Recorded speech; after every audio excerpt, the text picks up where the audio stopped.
করা যাক আমাদের আজকের ক্লাস। আচ্ছা, আমরা এতদিনে বেশ অনেকগুলো মেটাবলিক ডিসঅর্ডার নিয়ে কথা বলেছি এবং আগের দিনকেও আমরা ফিভার, লাং ডিজিজ এই বিষয়গুলো নিয়ে কথা বলছিলাম। আজকে আমরা আবার আরেকটা এমন একটা টপিক নিয়ে আলোচনা করব যেটা মেটাবলিক ডিসঅর্ডার কিন্তু নয়।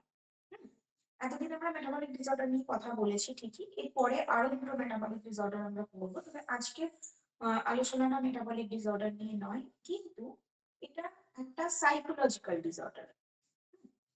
যেই সাইকোলজিক্যাল ডিসঅর্ডারের কারণে আমাদের হেলথ এফেক্ট হচ্ছে, অর্থাৎ আমাদের হেলথের সাথে রিলেটেড এমন একটা সাইকোলজিক্যাল প্রেশার বলতে পারি, যেটার জন্য আমরা হয়তো অনেকটা ম্যালনারিশ হয়ে যাই।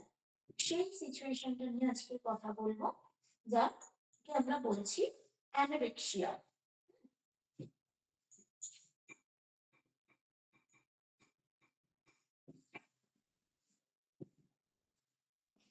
যেটার নাম আমরা বলে থাকি দুটো দুটো সাইকোলজিক্যাল ডিসঅর্ডার নিয়ে কথা বলবো।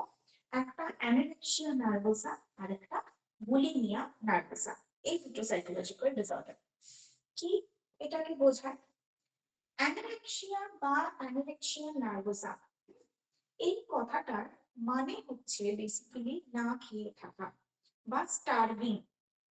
স্টারভিং যখন হচ্ছে তার ফলে আমরা ম্যালনারিশড হয়ে যাই, সেই অবস্থাটাকে আমরা অ্যানোরেক্সিয়া নার্ভোসা বলছি। এই অ্যানোরেক্সিয়া নার্ভোসা কাদের মধ্যে দেখা যায় বেসিক্যালি?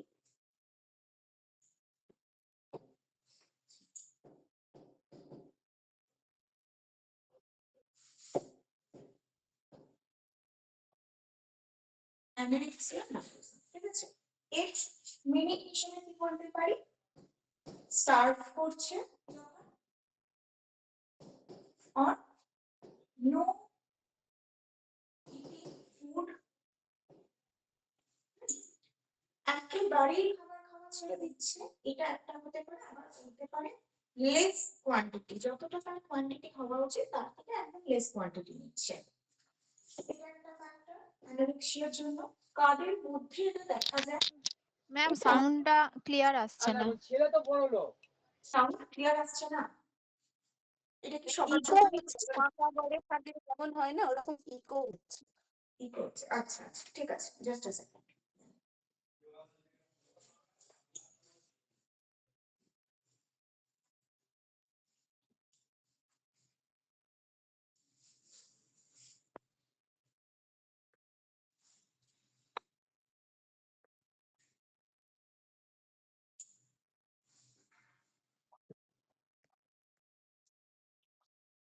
আচ্ছা, তো এবারে আশা করি সাউন্ডটা ঠিক থাকবে।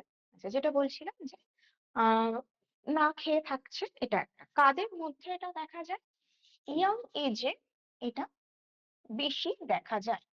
ইয়াং এজ, যেটা অ্যাডোলেসেন্ট পিরিয়ড যাকে বলা হয়, অর্থাৎ আমরা যখন চাইল্ডহুড পড়ছিলাম, চাইল্ডহুডের চ্যাপ্টারে আমরা অনেকগুলো ভাগ দেখেছিলাম। সেই ভাগের মধ্যে অ্যাডোলেসেন্ট এজ যেটা, সেই এজে এই অ্যানোরেক্সিয়াটা আমরা দেখতে পাই। অ্যাডোলেসেন্স। ইয়াং এজের মধ্যে আবার বেশিরভাগটা দেখা যায় মেয়েদের মধ্যে, অর্থাৎ ইয়াং গার্লের মধ্যে, ইয়াং মেয়েদের মধ্যে এই প্রকোপটা বেশি। কারণ অ্যানোরেক্সিয়ার পেশেন্ট যারা, তারা তাদের ফিগার নিয়ে কনসিয়াস থাকছে।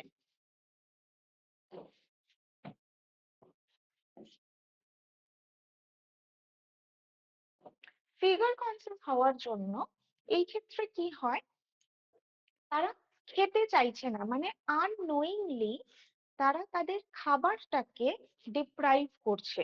যেই খাবারটা তাদের খাওয়ার কথা সেইটাও তারা খাচ্ছে না, এবং যার ফলে দেখা যাচ্ছে ম্যালনিউট্রিশন, আরো স্পেসিফাই করে বললে আন্ডার নিউট্রিশন। ঠিক আছে, এটা একটা সিচুয়েশন আমরা অ্যানোরেক্সিয়া নার্ভাসার ক্ষেত্রে দেখতে পাই। অর্থাৎ এখানে পেশেন্ট একদম থিন হয়ে যাচ্ছে, মানে জিরো ফিগার একটা ট্রেন্ড উঠেছিল, জিরো ফিগারের থেকেও যদি কম মানে মাইনাস ফিগার বলা যায়, এরকম একটা ব্যাপার হয়ে যায় পেশেন্টের ক্ষেত্রে। সেই অবস্থাটা দেখা যায়। এবং যখন আন্ডার নিউট্রিশন হচ্ছে বা ম্যাল নিউট্রিশন হচ্ছে, তার মানে নিউট্রিয়েন্ট অ্যাবজর্পশন হচ্ছে না বডির মধ্যে, লেস ম্যাক্রোনিউট্রিয়েন্ট রয়েছে, কারণ বডি স্টোর করতে পারছে না, মাইক্রোনিউট্রিয়েন্টসও রয়েছে। আমি কিছুই খাবার নিচ্ছি না, যার ফলে যখন ম্যাক্রোনিউট্রিয়েন্টস কমে যাচ্ছে, আমার বডিতে যেই ফ্যাটটা স্টোর ছিল সাপোর্টের জন্য, সেইটাও এক্সিড করে যাচ্ছে, সেই ফ্যাটেরও ভাঙন শুরু হয়ে গেছে সেখান থেকে আমাকে এনার্জি দেওয়ার জন্য। এটা দীর্ঘদিন ধরে চলতে থাকার পরে শরীর আর কিছুই স্টোর করতে পারছে না, কারণ আমি ম্যাক্রোনিউট্রিয়েন্ট কিছু নিচ্ছি না, তার ফলে স্টোর হচ্ছে না। ন্যাচারালি সেখানে আমরা আন্ডার নারিশমেন্ট দেখতে পাচ্ছি, সিভিয়ার আন্ডার নিউট্রিশন দেখা যায়, যেখানে বিএমআই দেখা যায় যে সেখানে 16-এরও নিচে নেমে গেছে, এরকম একটা সিচুয়েশন। এবং যখন ফ্যাটের অতিরিক্ত ভাঙন শুরু হচ্ছে, ন্যাচারালি আমাদের কমপ্লিকেশনস তৈরি হতে থাকবে। সেই কমপ্লিকেশনস গুলো কি? একটা, কিডনি ডিসঅর্ডার। অতিরিক্ত ফ্যাটের ভাঙন শুরু হওয়া মানে কিডনি ডিসঅর্ডার বা কিটোসিস।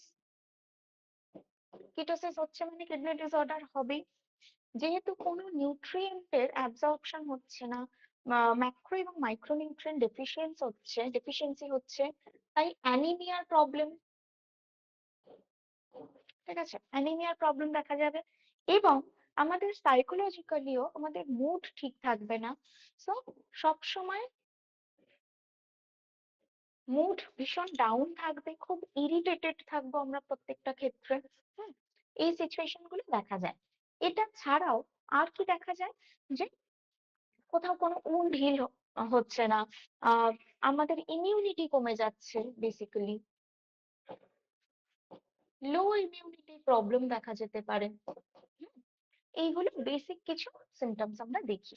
এবং এমনকি এই অ্যানোরেক্সিক পেশেন্টদের ক্ষেত্রে এরকমটাও দেখা যায় যে একে তো তারা কিছু খায় না, হুম, কোনো কিচ্ছু খায় না, উপরন্তু যদি কিছু খায়ও সেটাকে তারা এক্সেস ল্যাক্সেটিভ ইউজ করে শরীর থেকে বের করে দিতে চায়। মানে তাদের ভয়টা এতটাই লেভেলে চলে যায়।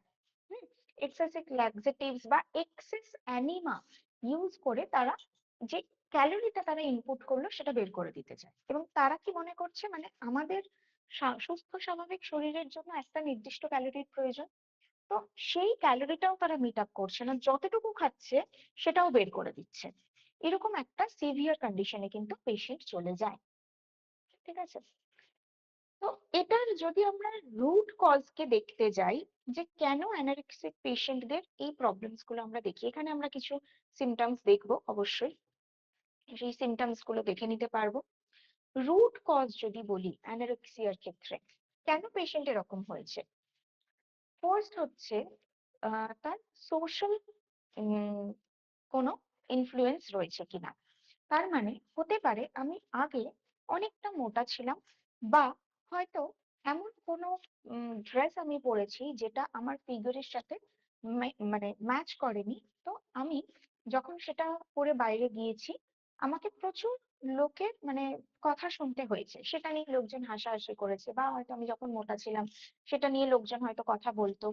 তো তার ফলে দীর্ঘদিন ধরে কি হচ্ছে, আমার মনের মধ্যে ওই একটা এফেক্ট পড়তে থাকছে, লো সেলফ এস্টিম তৈরি হচ্ছে, যে আমি কোথাও যেতেই পারছি না আমার চেহারার জন্য। এইটা হতে হতে আমার এমন একটা সময় হলো যে আমাকে মনে হচ্ছে এবার আমাকে চেহারাটা কমাতে হবে, চেহারা কমাতে হচ্ছে মানে আমাকে একদম খাওয়া ছেড়ে দিতে হবে। খাওয়া ছেড়ে দিলেই বোধহয় আমি চেহারা কমিয়ে ফেলতে পারবো, তখন আমি খুব ভালোভাবে সবার কাছে প্রেজেন্টেবল হব। এই জায়গা থেকে অনেক ইয়াং লেডি তারা অ্যানোরেক্সিক হয়ে যাচ্ছে। এটা ছাড়া আর কি হতে পারে, আমাদের আহ নিজস্ব কিছু চিন্তা ভাবনা থাকে, মানে আমরা কারোর দ্বারা আমরা প্রভাবিত হচ্ছি না, আমাদের নিজেদের হয়তো মনে হচ্ছে যে এরকম একটা ড্রেস, সেটা দেখতে কত সুন্দর লাগছে, কিন্তু আমার চেহারার জন্য এই ড্রেসটা হয়তো আমাকে মানাবে না। তাহলে আমাকে ওই ড্রেসটা পরার জন্য একটা আইডিয়াল ফিগারে আসতে হবে, এবং তার জন্য আমি এক্সেসিভ ডায়েট, ক্রাশ ডায়েট যেটাকে বলে, সেটা শুরু করে দিলাম। অথবা আমরা যখন মানে রঙিন পর্দায় দেখছি, টিভিতে, সিনেমায় যখন দেখছি, যাদেরকে দেখছি কত দারুণ ফিগার, কত কিছু তারা পরছে, কত ভালো লাগছে, আমি সেই জিনিসগুলো পড়তে পারছি না। তার জন্য আমি কিছু না জেনে বুঝে আমি হঠাৎ করে খাওয়া দাওয়া ছেড়ে দিলাম। এই কয়েকটা কারণের জন্য কিন্তু পেশেন্টরা অ্যানোরেক্সিক হয়, এবং এই জন্যই এটা ইয়াং এজে বেশি দেখা যায়। কারণ ইয়াং এজের মধ্যে, কম বয়সী মেয়েদের মধ্যে এই টেন্ডেন্সিটা অনেক বেশি থাকে, যে তারা যাই খাক না কেন, তাদের ওই একটা ভয় কাজ করে যে তারা হয়তো মোটা হয়ে যাবে, তারা তাদের পছন্দ মতন ড্রেস আর ফিট হবে না। হুম, এই প্রবলেমটা আমরা দেখে থাকি। ঠিক আছে, এইটা বোঝা গেছে, এইটুকু বোঝা গেছে সবার? ওকে, এরপরে আসবো রিস্ক ফ্যাক্টরে। সিমটম তো কিছু বললাম। ম্যাম, হ্যাঁ ম্যাম বলুন। কিটোসিসটা একটু, কিটোসিস। কিটোসিস আমরা যখন কার্বোহাইড্রেটে পড়েছিলাম, কিটোসিস কখন হচ্ছে, যখন কার্বোহাইড্রেট কমে যাচ্ছে, আমার বডির ফ্যাট ভাঙতে শুরু করছে, তার ফলে কিটোন বডি তৈরি হয়। কিটোন বডি যেটা একটা টক্সিন, সেটা আমার কিডনির ওপরে এক্সট্রা এফেক্ট করছে, এবং এই অবস্থাটাকে আমরা কিটোসিস বলছি, যার কারণে আমার কিডনি ফেলিওরও হতে পারে। রিস্ক ফ্যাক্টরে থ্যাংক ইউ যদি ম্যাম। আসি, উম, মানে অ্যানোরেক্সিয়ার রিস্ক ফ্যাক্টর যদি হয়, তাহলে একটা তো এর আগে যেগুলো আমরা দেখলাম সেগুলো হচ্ছে কিছু সিমটমস। বাইরে থেকে দেখে কি প্রবলেম বুঝবো, ভিতরের থেকে আরো কিছু সমস্যা আমরা দেখতে পাই, যেরকম অস্টিও আর্থারাইটিস, অস্টিওপোরোসিস, বোনস গুলো অনেক মানে ফ্র্যাকচার প্রোন হয়ে যাচ্ছে। একটু আঘাতেই সেগুলো ভেঙে যেতে পারে, কারণ আগেন তাদের ম্যাল নিউট্রিশন। আমরা এতদিন ধরে নিউট্রিয়েন্টস এর চ্যাপ্টারে যে কটা নিউট্রিয়েন্টস পড়েছি, প্রত্যেকটার আলাদা গুরুত্ব দেখেছি। সেই কোনো নিউট্রিয়েন্টস যদি আমরা না নিতে পারি, ন্যাচারালি আমাদের সেই কাজগুলো হচ্ছে না, ফলে এক্সট্রা ম্যালনিউট্রিশনের কারণে বোনস প্রবলেম হবে, অ্যানিমিয়ার প্রবলেম দেখা যাবে, লিভার ডিসঅর্ডার হতে পারে, কিডনি ডিসঅর্ডার তো হচ্ছেই, হরমোনাল ইমব্যালেন্স তৈরি হতে থাকে, ছেলেদের বা মেয়েদের দুজনের ক্ষেত্রেই হরমোনাল ইমব্যালেন্স তৈরি হতে থাকে, রিপ্রোডাক্টিভ হরমোনের যে কাউন্ট সেটা কমে যেতে পারে। এরকম বিভিন্ন ধরনের কমপ্লিকেশনস আমরা দেখে থাকি। আর এটাকে যদি আমাদেরকে ঠিক করতে হয়, তাহলে কি করতে হবে? আচ্ছা, বুলিমিয়াতে আসছি, আগে ঠিক করাটাতে আসি, যে অ্যানোরেক্সিয়ার ডায়েটারি ম্যানেজমেন্ট যদি করি, অ্যানোরেক্সিক পেশেন্টদের ক্ষেত্রে ডায়েটারি ম্যানেজমেন্টের আগেও মানে ডায়েটারি ম্যানেজমেন্টের থেকেও বেশি ইম্পর্টেন্ট হচ্ছে তাদের সাইকোলজিক্যাল কাউন্সিলিং। একজন নিউট্রিশনিস্ট হিসেবে আপনাকে তার কাউন্সিলিং করতে হবে, তার ডায়েট কাউন্সিলিংটা প্রথমে করতে হবে, যে কেন তাকে যে ফুড আপনি সাজেস্ট করতে চাইছেন সেটা তার জন্য কি কি দিক থেকে হেল্প করবে। সেটা তাকে কোনোভাবেই ওয়েট গেইন করতে সাহায্য করবে না, রাদার তাকে মাসেল গেইন করতে হেল্প করবে।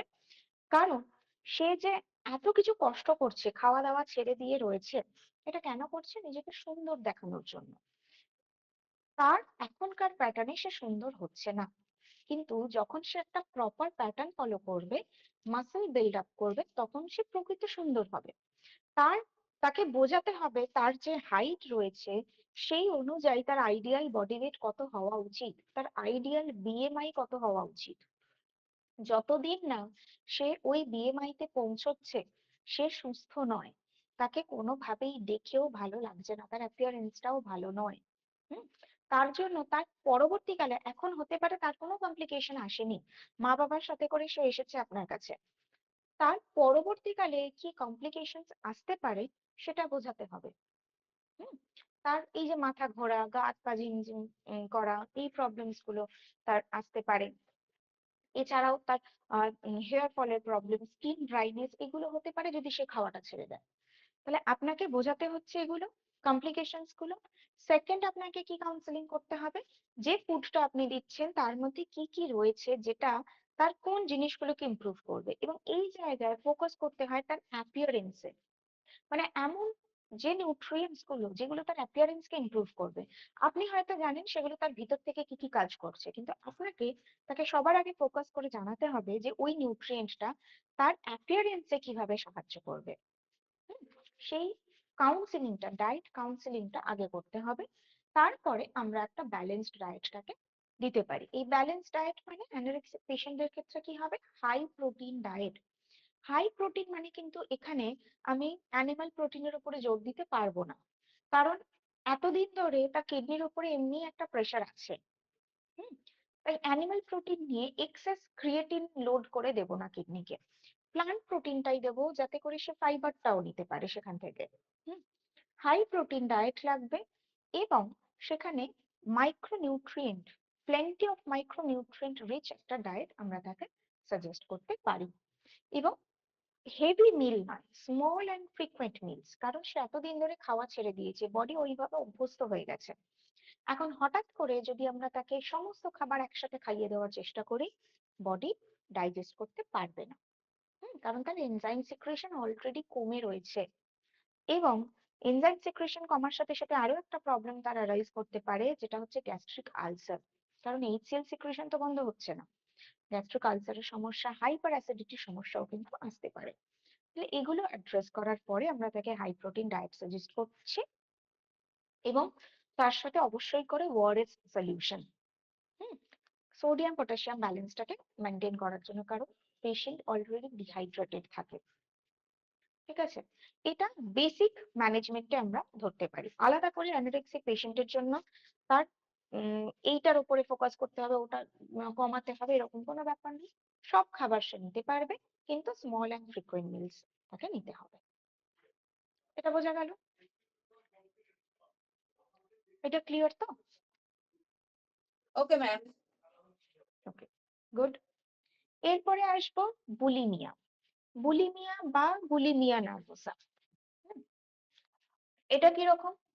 অ্যানোরেক্সিয়া নার্ভোসার ঠিক অপোজিট হচ্ছে এই বুলিমিয়া নার্ভোসা।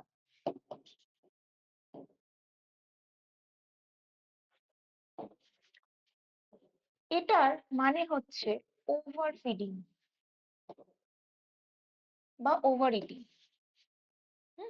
অ্যানোরেক্সিয়ার ক্ষেত্রে আমরা দেখেছিলাম খাবার খাচ্ছে না, এখানে বেশি খাবার খাচ্ছে। কাদের মধ্যে দেখা যায়? অ্যাডাল্ট এজে দেখা যায়। মোটামুটি ভাবে একটু মিডল এজ 30-এর পর থেকে এই প্রবলেমটা দেখা যেতে পারে। এক্ষেত্রে কি হয়? এক্ষেত্রে কিন্তু পেশেন্টদের ক্ষেত্রে যেটা দেখা যায়, তারা খাবার খাচ্ছে বেশি, কিন্তু আগেন কেন তারা বুলিমিয়া ফেস করছে, কেন তারা বুলিমিয়ায় ভুগছে? তারা ওভার ইট করছে।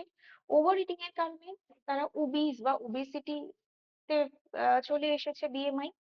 এবং তার কারণে আগেই লো সেলফ এস্টিম, তার কারণে তাকে আশপাশের মানুষজন হয়তো বডি শেমিং করছে, বুলিং করছে।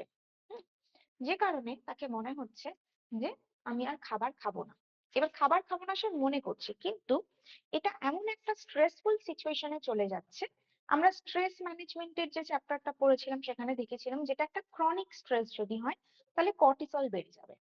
এই বুলিমিয়াটা হচ্ছে ওই ক্রনিক স্ট্রেস। যখন ক্রনিক স্ট্রেস এর মধ্যে সে রয়েছে, সে যতই মনে করুক খাবার খাবে না, কর্টিসল হরমোনের প্রভাবে সে খাবার খেতে বাধ্য হচ্ছে। এবং যখনই তার এরকম কষ্ট হচ্ছে, যখনই কেউ তাকে নিয়ে মজা করছে, যখনই তার রাগ হচ্ছে, সে খাবার খাচ্ছে, এবং খাবারটাও যে খাচ্ছে সেটা সুগারি ফুড নিচ্ছে, রিফাইন্ড কার্বস নিচ্ছে, যার ফলে তার ক্যালোরি পার্সেন্টেজ আরো বাড়তে থাকছে। এবং খাবার দাবার খাওয়া হয়ে যাওয়ার পরে যখন সে শান্ত হয়ে গেল, তখন তার মনে হচ্ছে যে আমি তো অনেকটা ক্যালোরি নিয়ে ফেললাম। তখন এবার সে কি করবে? সে কি করছে? ইচ্ছা করে সে গলায় আঙুল দিয়ে বমি করা যাকে বলে, মানে ইচ্ছা করে সে বমি করতে চাইছে, বমি করে দিচ্ছে, যাতে করে তার এই যে এক্সেস ক্যালোরিটা সে নিল সেটাকে সে বের করে দিতে পারে। এটা কোনোভাবেই কোনো হেলদি প্র্যাকটিস হচ্ছে না আমার।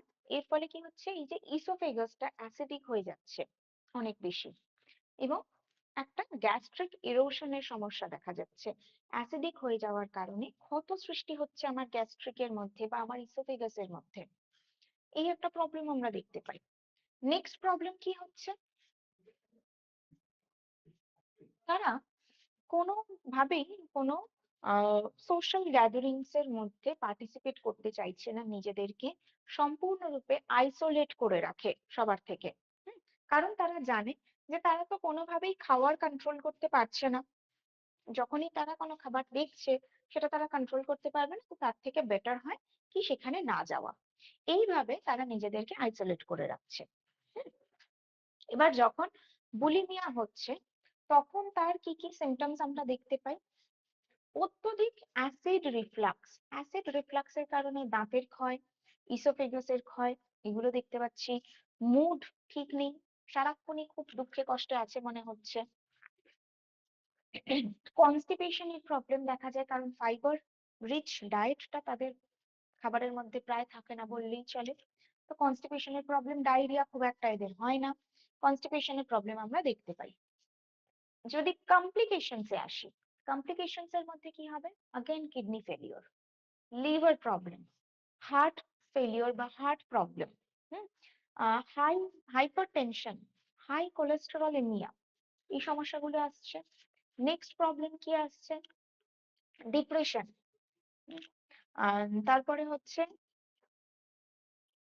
ডিপ্রেশনের প্রবলেম। তারপরে আমরা দেখতে পারি যেটা লিভার প্রবলেম তো বললাম, ফ্যাটি লিভারের প্রবলেম, বিশেষ করে লিভার প্রবলেম বলতে মেইনলি ফ্যাটি লিভারের প্রবলেম। এই সমস্যাগুলো কিন্তু বুলিমিয়ার ক্ষেত্রে দেখা যায়। বুলিমিয়া যদি ডায়েটারি ম্যানেজমেন্ট করতে হয়, তাহলে মেটাবলিক সিনড্রোমে আমরা যে প্যাটার্নটা পড়েছিলাম, র ফুড ডায়েটের উপরে জোর দিচ্ছিলাম, সেই প্যাটার্নটা আমরা বুলিমিয়ার বা বুলিমিক পেশেন্টের ক্ষেত্রে মেনটেন করতে পারি। অ্যানোরেক্সিক পেশেন্টদের ক্ষেত্রে কিন্তু আমরা র ফুড ডায়েট সাজেস্ট করছি না, তাদেরকে আমরা কুকড ফুড সাজেস্ট করব, স্টিমড ফুড সাজেস্ট করব, কিন্তু র ফুড নয়। বুলিমিক পেশেন্টদের জন্য আমরা র ফুড সাজেস্ট করব। কিন্তু প্রবলেমটা হয় যে এখানেও আগে, যেহেতু এটা একটা সাইকোলজিক্যাল মানে ওঠাপড়া একটা চলছে, র ফুড সাজেস্ট করছি মানেই যে সে খেয়ে নেবে তা নয়। যখন তার প্রচন্ড স্ট্রেসফুল সিচুয়েশন এসে রয়েছে, সে জানে হয়তো তার কোনটা খাওয়া উচিত কিন্তু সে সেটা খাবে না, তাহলে সেই অবস্থায় আমাদেরকে তাদেরকে কিছু টিপস দিতে হবে। যেরকম ফার্স্ট টিপ কি? তার মিষ্টি খাবার খেতে ইচ্ছা করছে, এই মিষ্টি খাবারটা খেলেই সে কিন্তু তার স্ট্রেসটা থেকে কাটিয়ে উঠতে পারবে, মানে মাইন্ডফুল ইটিং তার প্রয়োজন। তার জন্য আগে সে কোনো একটা হেলদি ফুড নেবে যার মধ্যে মিষ্টি আছে। সেটা খেজুর হতে পারে, মানে শুকনো খেজুর হতে পারে, বা ব্ল্যাক রেজিনস হতে পারে, এমনি নর্মাল কিশমিশ হতে পারে, অথবা কিছু নাটস, ড্রাই ফ্রুটস, এইগুলোকে সে তার ডায়েটের মধ্যে রাখতে পারে। যদি সে বাইরেও বেরোচ্ছে তাহলে তাকে মানে সেটা সে ছোট কন্টেনারে করে ক্যারি করতে পারে, এটা একটা করা যেতে পারে। সেকেন্ড কি? সে ফ্রুটস নিতে পারে। হুম, যখনই তার মিষ্টি খাওয়ার ক্রেভিংস হচ্ছে সে ফ্রুটস নিল, যে কোনো রকমের ফ্রুট, এবং তারপরে যদি ইচ্ছা হয় তখন হয়তো তার যেটা খাবার মনে হচ্ছে, একটা কুকিজ খেলো বা এক টুকরো কেক খেলো, খেতে পারে। বাট এখানে যেটা করতে হবে, পোর্শন সাইজটাকে এখানে কন্ট্রোল করাটা দরকার। এবং বুলিমিক পেশেন্টরা ওভারওয়েট হয়েছে মানেই যে তাদের খাওয়া কমিয়ে দিতে হবে সেটা নয়, খাবারটাকে তাদের রাখতে হবে, রেগুলার ফুড ইটিং এর একটা হ্যাবিট জেনারেট করতে হবে। হুম, কিন্তু সেই খাবারের হাফ পোর্শন আগে তারা স্যালাড থেকে নেবে, বাকি হাফ পোর্শন তাদের পছন্দ মতো খাবার নেবে। খাবারের প্লেটটাকে দুটো ভাগে ভাগ করা হবে, হাফ পোর্শন আপনার পছন্দ মতো, হাফ পোর্শন তার পছন্দ মতো। এইভাবে আস্তে আস্তে করে কিন্তু তাদের হরমোনাল ইমব্যালেন্স যেটা হয়েছে সেটাকে ব্যালেন্স করাতে হবে। হুম, কারণ আমাকে সবসময় মনে রাখতে হবে, যে খাবারগুলো খেয়ে আমার ভালো লাগছে তার মানে আমার হ্যাপি হরমোন সিক্রিট হচ্ছে, এটাও যেমন দরকার, তেমনি আমার বডির যে হরমোনাল ইমব্যালেন্সটা তৈরি হয়েছে তার জন্য আমার ওমেগা 3 প্রয়োজন, তার জন্য আমার ফাইবারের প্রয়োজন, আমার র ফুডস এর প্রয়োজন, মাইক্রো নিউট্রিয়েন্টস, ভিটামিনস এর প্রয়োজন বিশেষ করে, তাহলে সেটাকেও রাখতে হবে। এই প্যাটার্নটা আমরা ফলো করছি। হুম, আচ্ছা আচ্ছা, এটা আগে দেখি। এটার মধ্যে কোনো প্রশ্ন কারোর, কোনো ডাউট?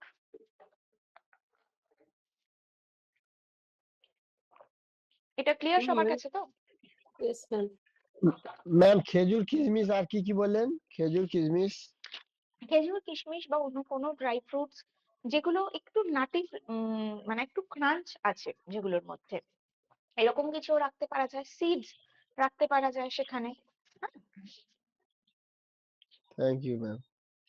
ম্যাম একটা কোশ্চেন একটু জানার ইচ্ছা হচ্ছে।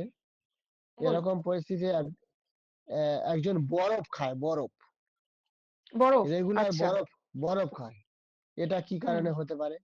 ওই কম বয়সী মেয়ে হুম রেগুলার এটা হতে পারে। ফ্রিজের মধ্যে, হুম বলছি ফ্রিজের মধ্যে একটা কৌটো আকারে জল হুম রাখে, হুম মানে ফ্রেশ জল, সেটাকে হুম জমে বরফ হয়, সকালে করে বিকালে করে যখন ইচ্ছা একটু করে খেয়ে নেয়। মানে এটা কি জন্য? সে কি খুব আন্ডারওয়েট বা খুব রোগা, না, খুব রোগা বা নয়, আন্ডারওয়েট নয়। ডায়েট হ্যাঁ, মেনটেন এরকম করতে যে, চায়? হ্যাঁ ডায়েট মেনটেন করতে চায়, আপনি যেটা বললেন এই অ্যানাক্সারিয়া, হুম, অ্যানোরেক্সিয়া। হ্যাঁ অ্যানারেক্সিয়া, এটা যেটা বললেন, এরকম হুম আমার মনে হচ্ছে সে বরফই খায়। এর ব্যাপারটা কি, কারণটা কি বুঝতে পারছি না। জল কথা খাচ্ছে বললে তো শুধু, মানে তার যখন খিদে পাচ্ছে, তার হয়তো সেই হ্যাঁ, মুহূর্তে খিদে পাচ্ছে, তো তখন সে ওই জন্য জলটা খাচ্ছে। এবার প্লেন জল খেতে হয়তো ভালো লাগছে না, তাই জন্য সে বরফটা নিচ্ছে, এটা একটা কারণ হতে পারে। না এই বরফ খেলে তো ধরনের ক্ষতি ক্ষেত্রে হবে। ক্ষতি তো অবশ্যই অবশ্যই, মানে কিন্তু তার কারণটা এটা। হ্যাঁ, যে তার ব্যাক অফ দ্য মাইন্ডে কি চলছে সেটা আমরা ধরে নিতে পারি এটাকে। তো বরফ খেলে ক্ষতি অবশ্যই, কারণ মানে ওর মধ্যে থেকে আমরা তো কিছুই পাচ্ছি না। তাকে কি বলতে পারেন আপনি, তাকে কোনো ডিটক্স ওয়াটার দিতে পারেন, যেটা প্লেন জল, কিন্তু প্লেন জলের সাথে হয়তো কিছু সিড মিক্স করা থাকলো, সেটা সে সারাদিনে খাক। জলই যখন খাওয়ার ইচ্ছা, তাহলে জলের সাথে কিছু মিক্স করে খাক, সেটা আপনি তাকে বলতে পারেন। সেই মিক্সিং এর মধ্যে কি থাকতে পারে, বিভিন্ন ধরনের সিডস থাকতে পারে। সেটা এই আমরা পামকিন সিডস বা এই যে তিল দানা বলছি, এগুলো থাকতে পারে, চিয়া সিড থাকতে পারে, সেটাও থাকতে পারে। আবার তাকে যদি কোনো এই বাদাম মিল্ক, মিল্ক জাতীয় কিছু যদি সে নিচ্ছে, কিন্তু বাদাম মিল্ক নিল, মানে অ্যানিমাল মিল্ক নয়, প্লান্ট মিল্ক নিল, সেটা আপনি তাকে বলতে পারেন। এবং অবশ্যই করে যে কাউন্সেলিং গুলো আমরা ডায়েটারি কাউন্সেলিং যেটা বললাম, সেই কাউন্সেলিংটা তাকে করানো যেতে পারে। কিন্তু বরফ খাওয়াটা কোনো মানে ভালো হ্যাবিটের মধ্যে পড়ছে না, উল্টে আমার বডির মধ্যে সেটা আরো প্রবলেম ক্রিয়েট করবে। ঠিক আছে? সেটাই ম্যাম জানতে চাচ্ছি, বরফটা খেলে কি ক্ষতি হবে কি, সেটা একটু যদি কাইন্ডলি বলে। একটা আমাদের আমাদের ব্লাডের যে টেক্সচারটা, সেটা গাঢ় হয়ে যেতে পারে, কনসিস্টেন্সিটা অনেক বেশি বা ডেনসিটিটা অনেক বেশি ঠিক হতে পারে। হুম, বাকি সারাদিনে আমি কি খাবার খাচ্ছি সেটা ম্যাটার করে। এবং আমার পরবর্তীকালে হাইপার টেনশন বা কোলেস্টেরলের সমস্যা আসতে পারে। বোঝা গেল? ঠিক আছে, থ্যাংক ইউ ম্যাম। হুম, আচ্ছা। এরপরে একটা টপিক নিয়ে বলবো, সেটা হচ্ছে অ্যালকোহলিজম। অ্যালকোহলিজমের কথা কেন বলা হচ্ছে, কারণ অ্যালকোহলিজমের সাথে ডাইরেক্টলি নিউট্রিশন বা হেলথটা রিলেটেড। অ্যালকোহল থেকে মোটামুটি ভাবে আমরা এই যে কার্বোহাইড্রেট বা প্রোটিনের কথা বলেছি, তার থেকে আমরা কতটা ক্যালোরি পাচ্ছি? 4.3 কিলো ক্যালোরি পাচ্ছি পার গ্রামে। আর ফ্যাট থেকে পাচ্ছি 4.1 পাচ্ছি এগুলো থেকে, ফ্যাট থেকে পাচ্ছি 9.3। অ্যালকোহল থেকে কিন্তু এই কার্বোহাইড্রেট বা প্রোটিনের থেকেও বেশি ক্যালোরি আমরা গেইন করি। পার গ্রামে মোটামুটি ভাবে 7 to 7.5 কিলো ক্যালোরিজ কিন্তু অ্যালকোহল থেকে চলে আসে। তাই যারা অ্যালকোহল অ্যাডিক্টেড, তাদের জন্য ওভারওয়েট বা ওবিজ হওয়ার একটা চান্স থাকছে। সেকেন্ড কি, লিভার ডিসঅর্ডারে পড়েছি, যে সিরোসিস অফ লিভার। অ্যালকোহলের ক্ষেত্রে এই যে ওভার ডিপোজিশন অফ ক্যালোরি, সেটা লিভারকে ড্যামেজ করতে পারে, যে কারণে লিভার সেল ড্যামেজ হয়ে গিয়ে লিভার সিরোসিস বা লিভার ক্যান্সার বা লিভার ড্যামেজ যেটাকে বলা হচ্ছে, এই প্রবলেমটা আসতে পারে। এই অ্যালকোহলিজমটাও আবার বিভিন্ন এজের মধ্যে কারণটা আলাদা আলাদা হয়। যদি একদম ইয়াং এজে দেখি, সেক্ষেত্রে কি, তাদের একটা নতুন জিনিস ট্রাই করা, বন্ধু বান্ধবদের মধ্যে নিজেদের স্টেটাসটাকে একটু মেনটেন করা, এরকম একটা ব্যাপার থাকে। হ্যাঁ, কারণ এখনকার সময় দাঁড়িয়ে এটা একটা ট্রেন্ড হয়ে গেছে যে অ্যালকোহল নিচ্ছি মানে আমি ভীষণ একটা হাই স্টেটাসে বিলং করছি, এরকম একটা ব্যাপার থাকে। সেকেন্ড হচ্ছে আমাদের মনে হয় হয় যে কোনো সাময়িক একটা রিলিফ দিচ্ছে। হুম, কি আমাদের নার্ভ সিস্টেমটাকে ও রিল্যাক্স করে দিচ্ছে, যার ফলে আমাদের দুঃখ কষ্ট রাগ যদি কিছু থেকে থাকে সেগুলো আমরা ভুলে যাব। বাট এটা খুবই টেম্পোরারি, এটার কারণে হতে পারে। যদি একটু অ্যাডাল্ট এজে বা যারা প্রফেশনাল ওয়ার্ল্ডে রয়েছে তাদের ক্ষেত্রে কি দেখা যায়, যে যে কোনো কর্পোরেট পার্টিজ হলো সেখানেও তাদের ওই স্টেটাস মেনটেন করার জন্য, বা হয়তো বন্ধু বান্ধবদের সাথে আউটিং হলো নিজেদের মজার জন্য অ্যালকোহল নেওয়া, এই জিনিসগুলো চলতে থাকে। এবার সেটা যদি এক্সেস হয়ে যাচ্ছে, হ্যাঁ, যদি আমরা অ্যাডিক্টেড হয়ে যাই, তখনই কিন্তু এটা আমাদের আহ যে লিভার হেলথকে এফেক্ট করে। শুধুমাত্র লিভার হেলথ না, আমরা যা যা মেটাবলিক ডিসঅর্ডার পড়েছি এতদিনে এবং পরবর্তীকালেও যে মেটাবলিক ডিসঅর্ডার গুলো পড়বো, প্রত্যেকটার সাথে যদি দেখা যায় যে যার ওই মেটাবলিক ডিসঅর্ডার গুলোর যে সিভিয়ারিটি, সেটার সাথে যদি অ্যালকোহল অ্যাডিকশনকে যোগ করে দেওয়া যায়, তাহলে তার সিভিয়ারিটি আরো বেড়ে যায়। কারণ অ্যালকোহল আমাদের সেলগুলোকে ইনঅ্যাক্টিভ করে দেয়, মানে সেলগুলোকে ড্যামেজ করে দেয়। হুম? যে কারণে আমাদের বডি ঠিকভাবে পারফর্ম করতে পারে না, নিউট্রিয়েন্ট গুলোকে ভালোভাবে অ্যাবজর্ব করতে পারে না। তাই জন্য এটা ডাইরেক্টলি আমাদের হেলথের সাথে কানেক্টেড। হ্যাঁ, এটার ম্যানেজমেন্ট আমরা নিউট্রিশনালি ম্যানেজমেন্ট করতে পারবো না, কিন্তু এটা আমাদের জানতে হবে। হুম, যদি কেউ প্রচন্ড ভাবে অ্যালকোহল অ্যাডিক্টেড থাকে, তাহলে তার ডায়েটারি প্যাটার্নটা আমরা কিভাবে সেট করতে পারি? তার ডায়েটারি প্যাটার্নটাকে হাই ফাইবার রিচ হওয়াটা দরকার। ফাইবার রিচ একটা ডায়েট এবং অ্যান্টি অক্সিডেন্ট রিচ ডায়েট হতে হবে।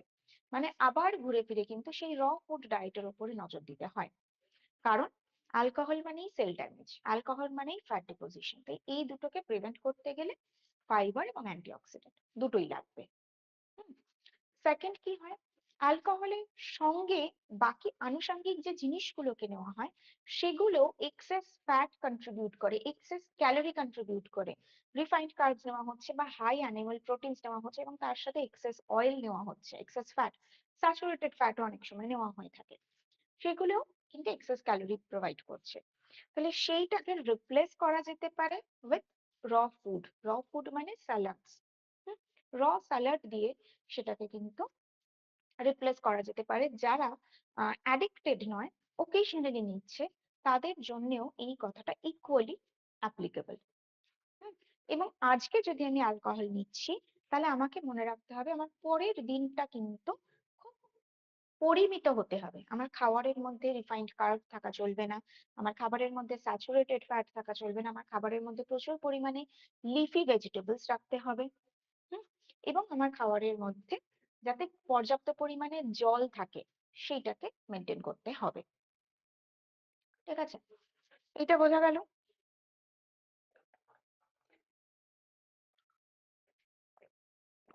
ক্লিয়ার এত অব্দি? Yes, yes. Yes, ma'am. Clear, ma'am. Ma'am, Okay. Refined food আর কি বললেন যেন খাইবে না? রিফাইন্ড ফুড মানে অ্যালকোহলের সাথে যেগুলো নেওয়া হয় তার মধ্যে রিফাইন্ড কার্বোহাইড্রেট থাকে, স্যাচুরেটেড ফ্যাট থাকে যদি ঘি ইউজ করা হচ্ছে, বাটার ইউজ করা হচ্ছে, বা প্লেন ফ্রাইড ফুড যদি নেওয়া হয়, বাজার থেকে কিনে আনা ফ্রাইড ফুড যদি নিচ্ছি, তার মানে সেখানে তো পাম অয়েল রয়েছে, তো অটোমেটিক্যালি স্যাচুরেটেড ফ্যাট আমার শরীরে যাচ্ছে। সেই জিনিসগুলো থাকে। আর সেইগুলোকে আমাকে বাদ দিতে হবে, সেগুলোকে রিপ্লেস করতে হবে with raw salad. Thank you ঠিক ম্যাম, আছে। Thank you. হুম, আচ্ছা, তো এই গেল মোটামুটি ভাবে আমাদের এই চ্যাপ্টারটা। ঠিক আছে, এটার মধ্যে যদি আর কোনো প্রশ্ন থাকে আমাদের কারো, আমরা করতে পারি। যদিও এটা খুব ইজি একটা টপিক, মানে আমরা এতদিন ধরে যে যে টপিক গুলো পড়ে এসেছি সেইটা অনুযায়ী এটা ভীষণই ইজি, কারণ এটা ডায়েটারি ম্যানেজমেন্ট অনেকটা বুঝতে আমাদের হয় না। আমরা যা পড়ে এসেছি মোটামুটি ভাবে সেগুলোকে বুঝলেই এটা ডায়েটারি ম্যানেজমেন্ট আমরা বুঝে নিতে পারি। তাও যদি কারোর কোনো প্রশ্ন থাকে তো বলতে পারেন।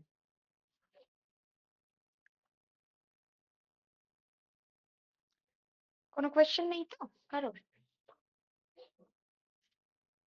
আচ্ছা, বেশ। তো তাহলে আমাদের যেরকমটা বলছিলাম যে এরপরে আমাদের হয়তো আর দুটোই মেটাবলিক ডিসঅর্ডার বাকি থাকবে। এই দুটো হয়ে গেলে তারপরে আমরা আমাদের প্র্যাকটিক্যাল নলেজের উপরের যে ক্লাসগুলো সেগুলোকে স্টার্ট করব। ঠিক আছে, প্র্যাকটিক্যাল নলেজের উপরে যে ক্লাস সেটা সপ্তাহে একদিন করেই হয়। তো শনিবার দিনটাই থাকবে, যেহেতু এই প্র্যাকটিক্যাল নলেজের ক্লাস রেকর্ডিং হয় না, তাই জন্য শনিবার রাখাটাই বেটার আমার মনে হয়। সবাই তাহলে অ্যাটেন্ড করতেও পারবেন। হুম, ইয়েস তো ম্যাম, শনিবারটাই ভালো হবে। হ্যাঁ, শনিবারটাই থ্যাংক ইউ আমরা ম্যাম। রাখবো। হ্যাঁ শনিবার ভালো হবে, শনিবার ঠিক আছে। হ্যাঁ, কারণ ওটা রেকর্ডিং হয় না, ফলে আপনারা পরে ওগুলো দেখতে পারবেন না। তো একদম যাতে সবাই যাতে অ্যাটেন্ড করতে পারেন সেই হিসাবে শনিবারটাকে সেট করছি তাহলে। ঠিক আছে? আগে এটা রিকোয়েস্ট হয়ে করে যাক থ্যাংক ইউ ম্যাম। থিওরিটা, মানে কোনো থ্যাংক তারপরে ইউ আমরা ma'am, thank practical. You. Request তাহলে প্র্যাকটিক্যাল নলেজের দেখতে পাচ্ছি টোটাল কয়টা ক্লাস হবে ম্যাম? কোনটার? প্র্যাকটিক্যাল কয়টা ক্লাস হবে মনে হয়? প্র্যাকটিক্যালের মানে আমার সাথে প্র্যাকটিক্যালের ক্লাস আপনাদের যেটা হবে মোটামুটি ওই 4 থেকে 5টা প্র্যাকটিক্যালের ক্লাস থাকবে। তারপরে আপনাদের ডিজিটাল মার্কেটিং এর ক্লাস হবে। হ্যাঁ, এবং তার সাথে আপনাদের থাকবে হচ্ছে মানে এই যে প্র্যাকটিক্যালে যেটা শিখবেন একটা সার্ভে করতে হয় আপনাদের, সেই সার্ভের উপরে বেস করে আগে একটা ট্রেনিং আপনাদের হবে। ট্রেনিং বলতে যেখানে স্যারের সাথে আপনাদের ট্রেনিংটা হবে। আপনারা পেশেন্টদের সাথে ডিরেক্ট ইন্টারাকশন করবেন, মানে হ্যান্ডস অন প্র্যাকটিস যেটাকে বলা হয়।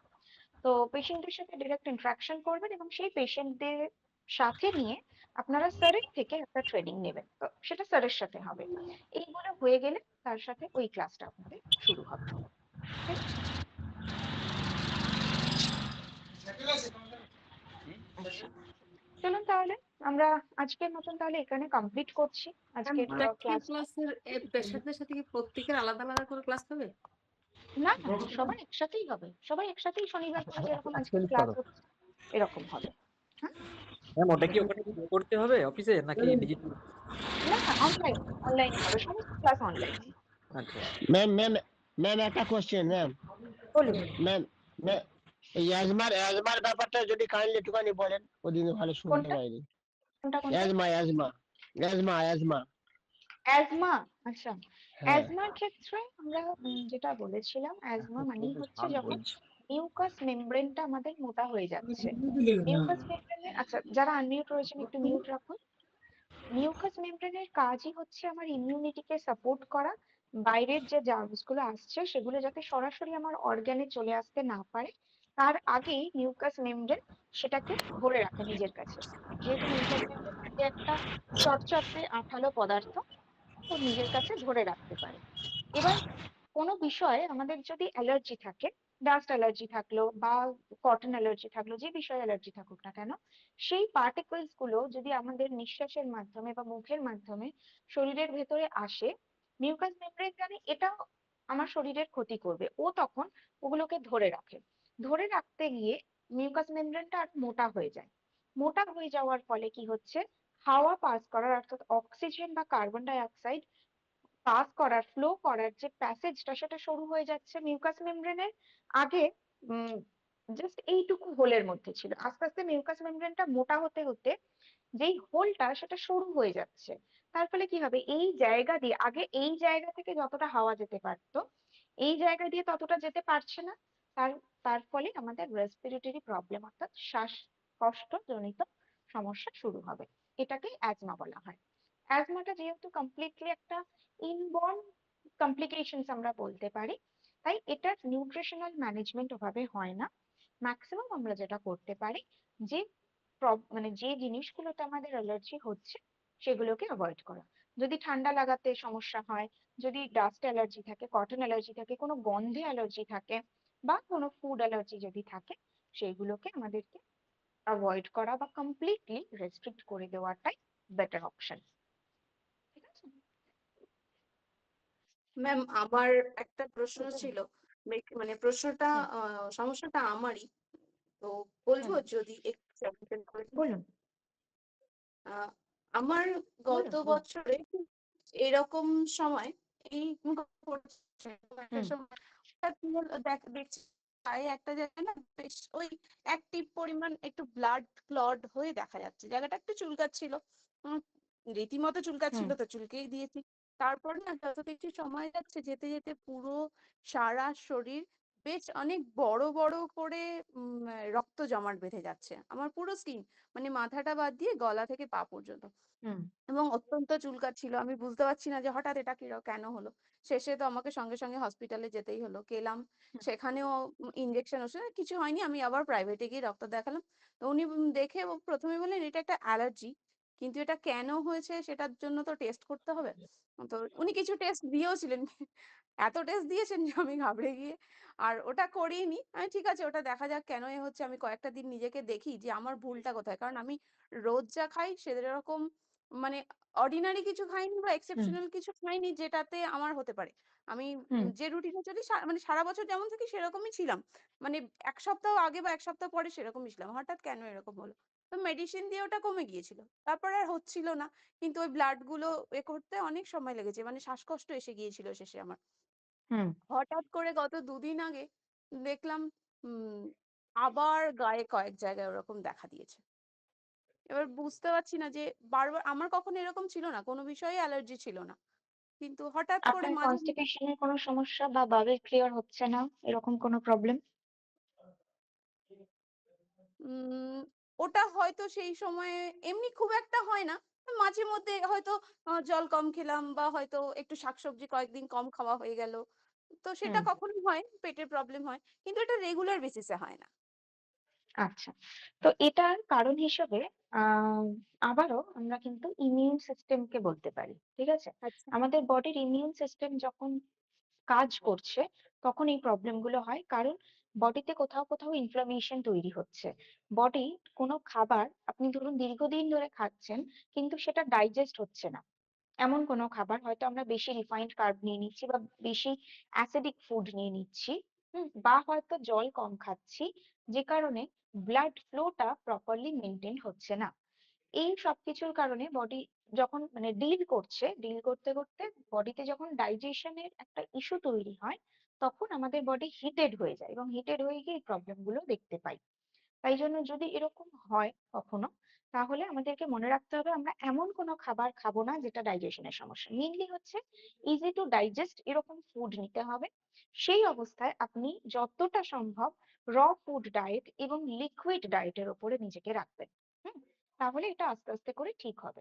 এটা অবশ্যই একটা অ্যালার্জি, কিন্তু এই অ্যালার্জিটা শুরুটা হয় একটা ইমিউন রেসপন্স থেকে। ইমিউন রেসপন্সের এই প্রবলেমটা কখন আসে? যখন আমার ডাইজেশনের অসুবিধা হয় অনেক দিন ধরে, তার ফলে বডি যখন হিটেড হয়ে যায়, তার ফলে এই ঘুরে ফিরে এই এতগুলো সমস্যা আসে।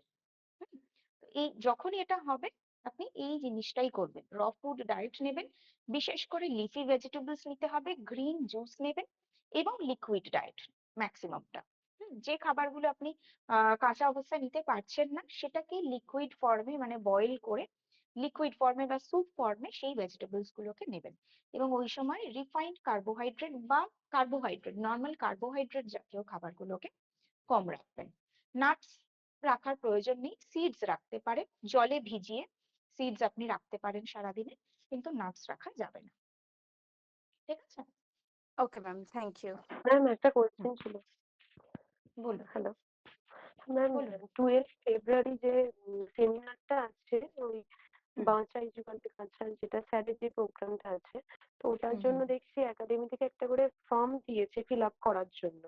তো ওটা কি হুম আমাদের এই মার্কশিটের অ্যাটেন্ডেন্টের উপর কি কিছু এফেক্ট করবে? না না, ওই ফর্মটা ওটার জন্য নয়। ওই ফর্মটা হচ্ছে আপনারা যারা যারা ওখানে যাচ্ছেন তাদের প্রত্যেককে ওই ফর্মটা ফিল আপ করতে হবে, রেজিস্টার করতে হবে অ্যাকচুয়ালি।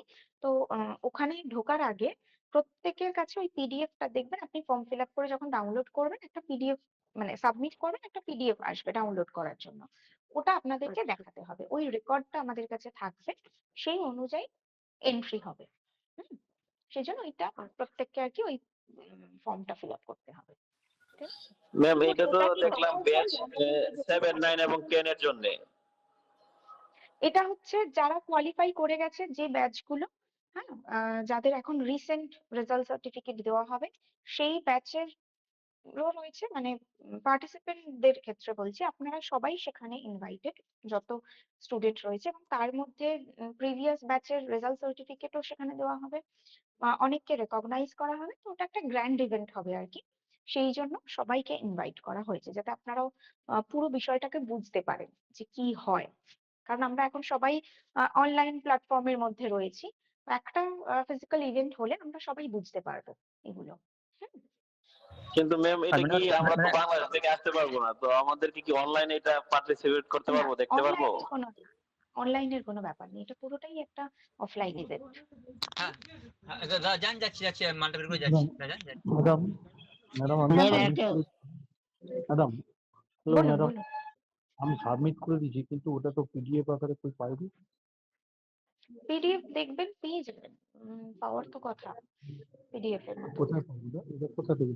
আর না হলে আপনি ওই স্ক্রিনশটটা নিয়ে রাখবেন, যদি একান্তই না পাচ্ছেন তাহলে স্ক্রিনশট নিয়ে রাখবেন যে আপনি সাবমিট করে দিয়েছেন, সেটার একটা স্ক্রিনশট রাখবেন, তাহলেও হবে। চলে গেছে, সাবমিট করার পরেই চলে গেছে, একটা কোনো স্ক্রিনশটও পাচ্ছি না। ওই ফর্মটাতে আরেকবার ক্লিক করবেন, ফর্মটাতে ক্লিক করলেই দেখবেন ওখানে লেখা থাকবে যে ইউ হ্যাভ অলরেডি সাবমিটেড, এরকম কিছু একটা থাকবে, তো সেটা করে দেবেন, তাহলেও হবে। আচ্ছা ম্যাডাম ম্যাম বলবো বলছি যে ম্যাডাম। হ্যাঁ, বলুন। হ্যাঁ ম্যাডাম, হ্যাঁ বলছিলাম কোনো কোনো ব্যক্তি দেখছি হোল বডি ব্যথা, একটু বেদনা থাকে সব সময় অল টাইম। এটা কোন কোন সিমটম থাকতে পারে, বা কোন কোন ভিটামিন বা প্রোটিন একটা অভাব হতে পারে থাকতে পারে? ভিটামিন প্রোটিন, আপনাকে দেখতে হবে অবশ্যই। সারা শরীরে ব্যথা মানে আমরা ভিটামিনের চ্যাপ্টারে অলরেডি পড়ে এসেছি, ভিটামিন বা মিনারেলস এর চ্যাপ্টারে কার জন্য হয়। এটা ছাড়াও যদি আমাদের अगेन বাউল মুভমেন্টের সমস্যা হয়, কনস্টিপেশনের সমস্যা যদি কারোর থাকে, যদি কেউ জল কম খায়, তাহলেও তার এটা হতে পারে। হুম। ম্যাম আরেকটু ডিস্টার্ব করছি ম্যাম, বলছি বলুন। যে অ্যাজমার ক্ষেত্রে ফিওনার ফুড কি আছে কাইন্ডলি যদি বলেন। ওটা আমি বলতে পারবো না, তবে হ্যাঁ ওইটা লেখা আছে, কিছু সুপারফুড আপনারা দিতে পারেন। হ্যাঁ, সেটা আপনারা ওই পিডিএফ এর মধ্যেই পাবেন। ওই পিডিএফ এর মধ্যেই যে ফুড গুলো ইনক্লুডেড রয়েছে সেগুলো দিতে পারবেন। পিওনার যে ড্রপস গুলো রয়েছে সেগুলো দেওয়া যেতে পারে। হুম। থ্যাংক আর ইউ ম্যাম। ম্যাম বলছি যে আমাদের যে ফাইনাল এক্সামটা হবে, তো এখানে কি ওই প্র্যাকটিক্যাল ক্লাসেরও কিছু কোয়েশ্চেন কিছু ওখানে থাকবে? কিছু থাকতে পারে, হ্যাঁ হ্যাঁ কিছু থাকতে পারে, কারণ ফাইনাল এক্সামে মোটামুটি আপনারা কি বুঝেছেন সেটার উপরে ক্লাস হবে, মানে পরীক্ষা হবে আর কি। তো সেটার সাথে প্র্যাকটিক্যালের কিছু থাকতেও পারে, মানে এমন নয় যে সব একদম প্রপারলি ওইভাবেই থাকবে, কিন্তু কিছু জিনিস যেটা প্র্যাকটিক্যালে বোঝা হয়েছে সেরকম রিলেটেড কিছু প্রশ্ন থাকতে পারে। হুম। আচ্ছা, ওকে, ঠিক আছে। আহ চলুন আজকের মতন তাহলে আমরা এন্ড করছি এখানে ক্লাসটাকে। নেক্সট উইকে আবার দেখা হচ্ছে সবার সাথে। থ্যাংক ইউ, ভালো থাকবেন, হ্যাভ আ গুড ডে।